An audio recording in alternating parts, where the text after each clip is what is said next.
Hello all, welcome back to Arshi की पाठशाला। तो आज हम बात करने वाले हैं आफ्टर 12 साइंस अगर इंजीनियरिंग और मेडिकल नहीं तो और क्या। तो आज के टाइम में हर कोई ये बात करता है कि ये पढ़ लो वो पढ़ लो तो 100% गारंटी है कि तुम आईआईटी क्रैक कर लोगे या वेबजी क्रैक कर लोगे या मेडिकल क्रैक कर लोगे। बट ये कोई नहीं बात करता कि अगर क्रैक नहीं हुआ तो क्या, अगर मेडिकल और इंजीनियरिंग क्रैक नहीं कर पाए तो दूसरे क्या ऑप्शंस है। क्योंकि जितने स्टूडेंट्स इंजीनियरिंग या मेडिकल के लिए बैठते हैं उनकी काउंट और जो नंबर ऑफ सीट्स अवेलेबल है all over the India for engineering and medical, उनके काउंट में बहुत ज़्यादा डिफरेंस है। मैं एक रफ एस्टिमेट और रफ एग्जाम्पल लेके आपको एक्सप्लेन करूंगी। तो इस साल अराउंड 1 करोड़ बच्चों ने ऑल ओवर इंडिया 12th का एग्जाम दिया है। तो अगर हम ये कंसिडर कर ले कि अराउंड 35 to 40% बच्चों ने साइंस लेके पढ़ा तो हमारा 1 करोड़ का 35% हो गया 35 लाख।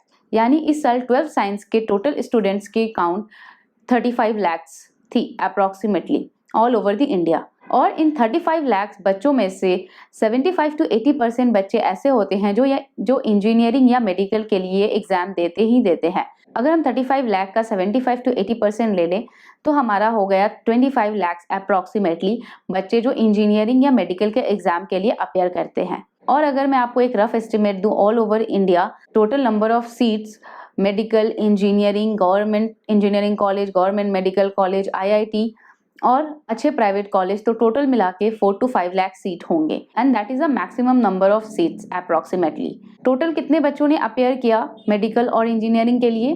25 लाख, जिनमें से सीट सिर्फ 4 to 5 लाख अवेलेबल है। तो बाकी 20 लाख बच्चों का क्या? And this is the fact कि जितने भी बच्चे एग्जाम दे दें बट जितना नंबर ऑफ सीट अवेलेबल है उतना ही लोगों को एडमिशन मिलेगा। तो बाकी लोगों का क्या? ऑब्वियसली द ऑप्शन इज कि प्रिपेयर करें फिर से और नेक्स्ट ईयर एग्जाम के लिए बैठे। But wait, next year already 12th के बच्चे पास आउट करके आएंगे और फिर से अगर मैं सेम एग्जाम्पल लूँ तो रफली फिर से 25 लाख बच्चे होंगे नेक्स्ट ईयर जो इंजीनियरिंग या मेडिकल के लिए बैठेंगे। और इस साल जो 20 लाख बचे थे जिनका नहीं हो पाया इंजीनियरिंग या मेडिकल में, वो भी उस साल बैठेंगे। तो टोटल काउंट कितना हो गया? 45 लाख।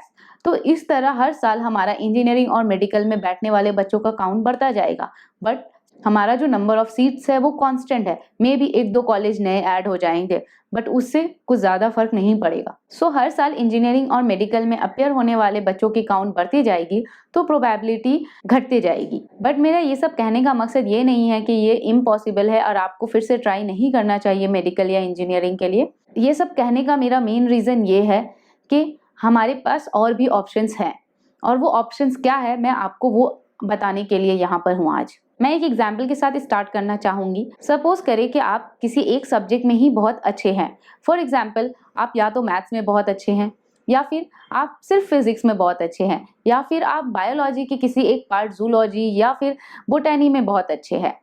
बट जब आप कोशिश कर रहे हो कि आप मेडिकल या इंजीनियरिंग क्लियर करो तो आपको सिर्फ उस एक सब्जेक्ट पे फोकस नहीं देना है जिसमें आपको इंटरेस्ट है या जो आपको अच्छा लगता है। आपको बाकी और भी सब्जेक्ट में फोकस करना है।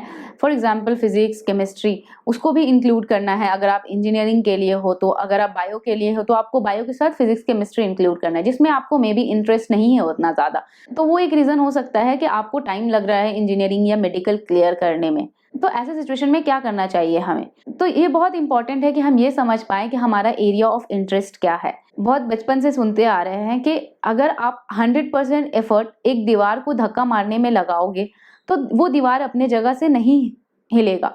क्यों? क्योंकि आप जो अपना एफर्ट है, जो आप 100% एफर्ट लगा रहे हो वो गलत जगह पे लगा रहे हो। तो इसका मतलब ये नहीं है कि आपने एफर्ट नहीं लगाया, बट इसका मतलब ये है कि आपने एफर्ट तो 100% लगाया बट जहाँ पे आपने एफर्ट लगाया वो जगह और वो सिचुएशन सही नहीं था। तो बेटर है कि आप सही अपॉर्चुनिटी और सही इंटरेस्ट का पता करो अपने और वहीं पे एफर्ट लगाओ। फिर आपके लिए आपका सक्सेस पाना बहुत इजी हो जाता है। जैसा कि मैंने एग्जांपल लिया कि मान लीजिए कि आपको कोई एक सब्जेक्ट में इंटरेस्ट है बट क्योंकि बहुत लोग इंजीनियरिंग या मेडिकल के लिए जा रहे हैं, आप भी फ्लो में मेडिकल या इंजीनियरिंग के लिए प्रिपेयर कर रहे हैं, तो वो सही नहीं है। क्योंकि आपको एक सब्जेक्ट में इंटरेस्ट है तो आपको उस एक सब्जेक्ट में बहुत ज़्यादा फोकस करना चाहिए। उस एक सब्जेक्ट में आपको बीएससी करना चाहिए, एमएससी करना चाहिए, पीएचडी करना चाहिए, आगे रिसर्च लाइन में जाना चाहिए। और क्योंकि वो सब्जेक्ट में आपको इंटरेस्ट था तो आपके लिए पाथ और इजी हो जाएगा। उसी तरह और भी बहुत सारे एग्जाम्पल्स और डिफरेंट लाइन हैं अगर आप इंजीनियरिंग और मेडिकल नहीं करना चाहते हैं। तो चलिए एक एक करके मैं आपको बताऊंगी कि और क्या क्या डिफरेंट लाइन है। एक तो मैंने आपको बता दिया बीएससी। नेक्स्ट जो आता है वो हमारा आईपीएससी या यूपीएससी के एग्जाम्स होते हैं। तो मैंने बहुत सारे ऐसे लोगों को देखा है जिन्होंने पहले इंजीनियरिंग ले ली, इंजीनियरिंग कंप्लीट की और फिर उनको पता चला कि इंजीनियरिंग उनका एरिया ऑफ इंटरेस्ट था ही नहीं, और फिर उन्होंने यूपीएससी और आईपीएससी का एग्जाम दिया और उसे क्लियर किया और गवर्नमेंट जॉब के लिए अप्लाई किया। तो उस सिचुएशन के लिए मैं ये बोलना चाहूंगी कि आपको 12th के बाद ही ये समझ लेना चाहिए कि क्या आपको रियली में इंजीनियरिंग में इंटरेस्ट है, या जस्ट बिकॉज आपने टॉप किया है 12th में और बाकी लोग जिनका अच्छा मार्क्स आता है उनको इंजीनियरिंग करना चाहिए या मेडिकल करना चाहिए, इसलिए आप इंजीनियरिंग या मेडिकल कर रहे हैं। तो नहीं, ऐसा नहीं होना चाहिए। अगर आपको 12th के बाद ऐसा लग रहा है कि नहीं, आपने जो पढ़ा आपको वो उतना इंटरेस्टिंग नहीं लग रहा था और आप डिफरेंट लाइन ट्राई करना चाहते हैं, आप आईपीएससी यूपीएससी का एग्जाम देना चाहते हैं, तो क्यों ना आप 12th के बाद ही कोई ऐसा सब्जेक्ट चूज करें या फिर आप नॉर्मल बीएससी करने के बाद आईपीएससी यूपीएससी का एग्जाम दें। क्योंकि अगर आप बीटेक प्राइवेट कॉलेजेस से करते हैं तो उसमें बहुत पैसा लगता है, तो क्या जरूरत है उतना पैसा देकर आप पहले बीटेक करो और फिर आप यूपीएससी या आईपीएससी का एग्जाम दो। तो उससे बहुत बेटर है कि आपने ऑलरेडी 12th पढ़ा है जिसकी वजह से आपका मैथ्स स्ट्रांग है, आपके लिए आईपीएससी यूपीएससी का एग्जाम निकालना उतना डिफिकल्ट नहीं होगा। तो आप नॉर्मल कोई भी ग्रेजुएशन करें और उसके बाद आईपीएससी यूपीएससी का एग्जाम दें। तो सेम आईपीएससी और यूपीएससी की तरह ही मेरा ओपिनियन बीबीए और एमबीए के लिए भी है। तो बहुत से लोग आफ्टर बीटेक एमबीए के लिए जाते हैं, बट मेरा ये ओपिनियन है कि अगर आपको इंटरेस्ट बिजनेस में है, आपको इंटरेस्ट इंजीनियरिंग में कम है और आपको 12th के बाद ऐसा लगता है कि आपको बिजनेस लाइन में जाना है, तो आप स्टार्टिंग से ही वही लाइन चूज करें, आप बीबीए करें और उसके बाद फिर एमबीए के लिए जाएं। नेक्स्ट जो ऑप्शन आता है वो बीएचएम है, जो हॉस्पिटैलिटी के अराउंड है। अगर आपको 12th करने तक ये लगता है कि नहीं, मुझे साइंस सब्जेक्ट में उतना इंटरेस्ट नहीं आता है, मुझे टूरिज्म, मुझे होटल्स, ये सब में इंटरेस्ट है, तो आप 12th के बाद बीएचएम लाइन में भी जा सकते हैं। नेक्स्ट ऑप्शन है क्लैट। तो 12th साइंस के बाद आप लॉ के लिए भी जा सकते हैं। जरूरी नहीं है कि आपको लॉ करने के लिए आर्ट्स लेके ही पढ़ना पड़ेगा।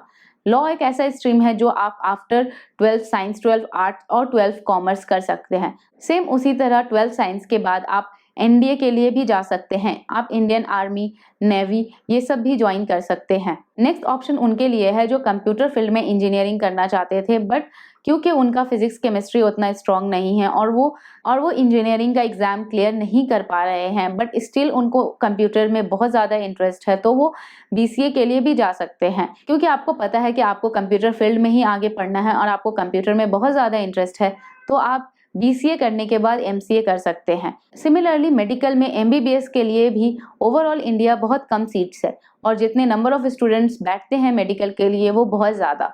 तो मेडिकल फील्ड में भी बहुत सारे ऐसे लाइन हैं जिनका हमें शायद पता नहीं होता है। उसके अलावा बीपीटी होता है, bachelor of physiotherapy, nursing as well. तो मेडिकल में भी ये सारे लाइंस हैं जो आप अगर एमबीबीएस नहीं है तो आप इन सब लाइन को भी चूज कर सकते हैं एज अ करियर। मेरे नॉलेज में मुझे जितना आइडिया था, अगर इंजीनियरिंग और मेडिकल नहीं कर सकते तो उसके अलावा और क्या ऑप्शंस है वो सब मैंने आपको बता दिए। और भी बहुत सारे ऑप्शन होंगे, आप उसको गूगल करें और पता करें कि और भी क्या ऑप्शन है आफ्टर 12th साइंस जो हम ट्राई कर सकते हैं। मेरा बस ये सजेशन है कि आप अंधाधुंध फॉलो ना करें लोगों को, और जिस वक्त भी आपको लगता है कि आपने जो पाथ चूज किया था आपके करियर के लिए आप उसमें फिट नहीं बैठ रहे हो, तो there are an number of path, और यही टाइम है कि आप नए पाथ को एक्सप्लोर करो। तो that's it for this video. अगर आपके पास और भी डिफरेंट ऑप्शन है 12th साइंस के बाद करने के लिए तो प्लीज़ कमेंट सेक्शन में बताएं और लोगों को हेल्प करें कि 12th साइंस के बाद इंजीनियरिंग और मेडिकल के अलावा हम और क्या क्या कर सकते हैं। और आपको अगर ये वीडियो अच्छा लगा है तो प्लीज़ लाइक करें और दूसरों तक ज़रूर शेयर करें, ताकि ये जिन लोगों को ज़रूरत है, जिन लोगों को डिफरेंट ऑप्शंस और डिफरेंट अपॉर्चुनिटी के बारे में पता नहीं है, वो उनको भी ये अपॉर्चुनिटी और ये ऑप्शंस पता चले। So thank you so much for watching.